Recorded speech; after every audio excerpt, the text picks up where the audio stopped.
Alright, so I want to start making more exterior type videos, not just cleaning wheels, washing, but also paint correction, polishing, and ceramic coating. But as I was thinking about video ideas, I said, you know what, let me start with the most basic of basic things. So this video, we're going to talk about how to start polishing your vehicle as a beginner. And by beginner, I mean maybe you have no polishers, maybe you've never polished the vehicle. You see a bunch of YouTube channels, Instagram accounts polishing high-end vehicles or doing extensive 2-3-step correction jobs on vehicles and really bringing out that shine and luster from the vehicle, right? So, and it's very easy to get caught up in all the machines, all the pads, all the compounds, all the polishes, all the towel. It's so easy to be like, oh, I gotta spend almost $1,000 on a Rupes and a Griot's and a long throw and a regular orbital machine and these crazy compound. It's very easy to get lost in the sauce of paint correction, polishing. And the truth is, if you're just getting started, my biggest recommendation is that you start off with the most basic thing. So let's say, for instance, you're gonna work on your vehicle, right? And you're like, wow, I wanna work on my vehicle, I want to polish it. So first and foremost, I do not recommend that you try to do your entire vehicle in one day. It's not gonna work out, right? Yes, like some people can do it in one day because they have years of experience and the right tools and products and methods to do it one day. But for you, if you're just getting started, if you're kind of intimidated by paint correction, if you've never done it, if you just have the presumption of what you're supposed to do via YouTube videos and Instagram accounts, I would say start off with like the front end or like the hood or like a fender. That's as far as I would take it, because if you go in saying, I want to finish the whole vehicle, it's gonna take way longer. You're gonna get fatigued, like 4 hours into it, and you're gonna be like, man, I don't want to do this anymore. So instead of trying to go for the full vehicle, I would literally say, hey, my job is to just do the hood, or perhaps, hey, I'm gonna do the front end of the vehicle, and that's it. So that's probably my biggest recommendation. If you're gonna get started working on your vehicle like today, it's start with one part of the vehicle. Break it off however you want, obviously, but I would say do not do the whole vehicle at once because it can get overwhelming. It's gonna take longer than expected. What would have been like a chill, relaxed, I wanna work on my vehicle, turned into like, oh my God, this is so much time, this is so much effort, I don't wanna leave it halfway. So definitely start off with one part. The next thing I would recommend is if you are gonna polish, just do polishing. So do a one-step polish, not a two-step correction. Again, it goes down to just starting off easy and simple. Yes, you can do a two-step correction when you're doing a first cutting phase to remove 80-90% of the swirls and scratches, and then a polishing step to refine those imperfections or those micro swirls and scratches, and then to really flatten the surface. But again, it's gonna add, doing a one-step here might take 6 hours. Adding a two-step might be 10, 12, 14 hours depending on what you're doing and everything. So I would say, if you can, start off with a one-step polish. You're not gonna go for 85% removal, 90% removal. Just start off with trying to just make it look better. Don't go for an exact, like, hey, is that 40? Is that 60? Just try to make it look better than what it is. You wanna ease your way into paint correction. There is no rush on getting your paint polished. Trust me, it'll get scratched up again over time. It's okay. And if anything, start with a polishing on a panel, on the front end. And if you're like, okay, you know what, that wasn't that bad. The next day, the next week, and you're like, you know what, let me do everything else with a two-step to see how I like that.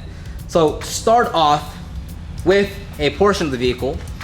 Start off with just polishing, not paint correction, and see how it goes from there. But I would not say don't do the whole vehicle, and don't go starting off with, let me do a full two-step correction on the vehicle. Now, another part, because the biggest thing here is time. It's how long do you have to dedicate to work on your vehicle? Is it one weekend? Is it one day? Is it on your off days? So I would actually break up the whole process over days. One day, just let it be the prep. The wheels, tires, fenders, washing, claying, iron decontamination, clay bar, if I didn't say that, and stop there. Just dry, okay, you're good. The next day, progress forward with the actual, okay, now let me do a test spot. Now let me work on a panel. Let me work on a section. So not only break it off into parts of the vehicle, but maybe even over days, right? Because if you are just getting started into it, or you're easing your way into a higher level of detailing, it's going to take you longer. You don't want to get frustrated, because the big thing is when you're learning how to polish and maybe the results are coming out as you'd like them to be, or it's taking you much longer than what you expected. You don't want to get frustrated. You don't want to be like, oh, why is this taking so long? what's gonna happen is you want faster results, and you know, if you're supposed to be moving at a slow pace to just get that proper correction, what's gonna happen is you're getting frustrated, right? You're getting impatient. So instead of slow arm movement, you're gonna go faster and faster, and then less pressure, and then you're doing all this work and you're like, man, I'm not seeing the results that I want, and then you get frustrated, and then you don't want to finish it, and then you get, take your time, no rush on it, break it off into sections.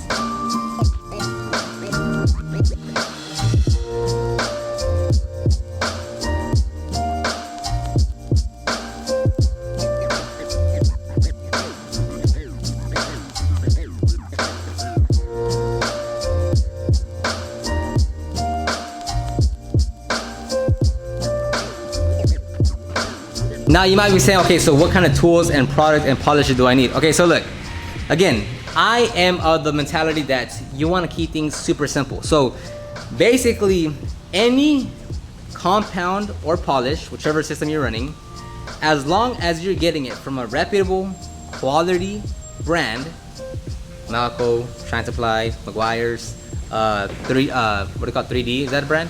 Anyways, whatever brand you're getting it, as long as they have reputable products, it's going to work. Grit's Garage, like SPF, whatever. As long as it's from a quality brand, it's going to work, right? So if we come here, what box is it? I think it's this box that we have. There's a box somewhere that has not like dozens of compounds and polishes, right? Like from Adams, from Grit's, from Malco, from Shine Supply, from like smaller brands, Oberk. Not that they're small, I'm saying we have other small brands in there too. If I grab any of them, any of the compounds or polishes, and I work on a vehicle, it's gonna come out good, right? Or we can come to the pad section right here, right?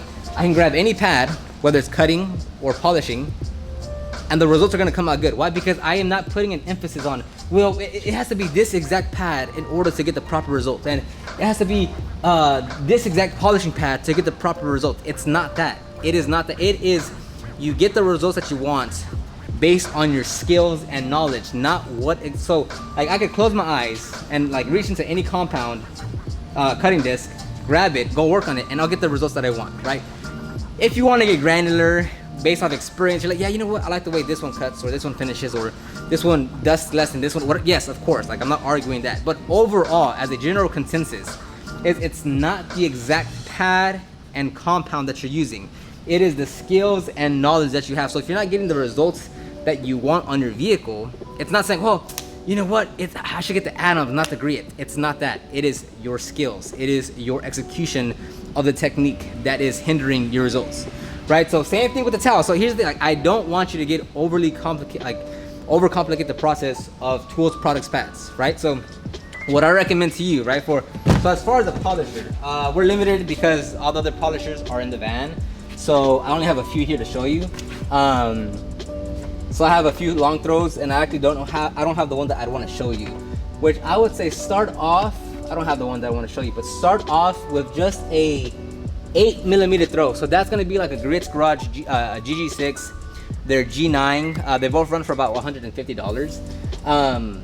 But I would say start, like, not with a long throw, I would say start off with a 8mm orbital machine. It's super basic, super entry level, but I think that's a great starting point for most people that want to get into paint correction.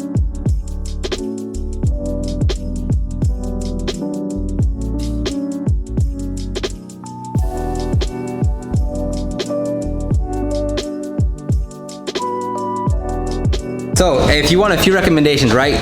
Not saying this one specifically, but get any system that just has a cutting and polishing one, right? So, and most brands have this, where the Grit's Garage has a boss system. It has a color coordinated compound to pad. Malco has the same thing, where they have a color coordinated compound to pad, I believe. Adams Polishers has the one that says compound and the one that has polish. So I'm not gonna get too granular saying, hey, these are the exact ones I recommend. I'll have some link down below, the ones that we use.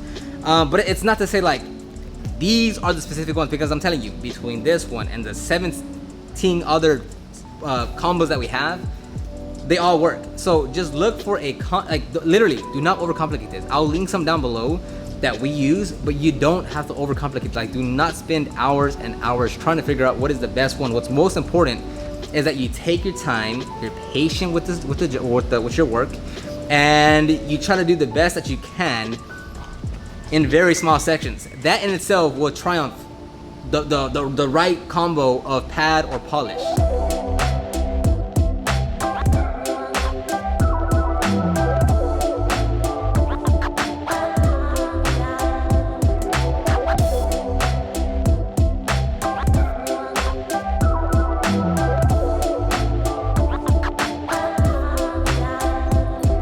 Alright, so this was just gonna be a entry level video, just talking to you about that stuff. So I'm gonna actually end it right here. Check the description box down below for the links to any tools that I recommend if you're just getting started. And if you want to listen to the podcast, the Detailing Business Class podcast, that'll be linked down below, as well as the guide to the ultimate guide to start your detailing business and the Detail Guru Facebook training group. All that will be linked down below. If you have any comments, questions, concerns about the video, or specific questions about paint correction or polishing, let me know, as I will be doing more exterior type videos because I've been kind of lacking in that department. So let me know, and I'll talk to everyone on the next one.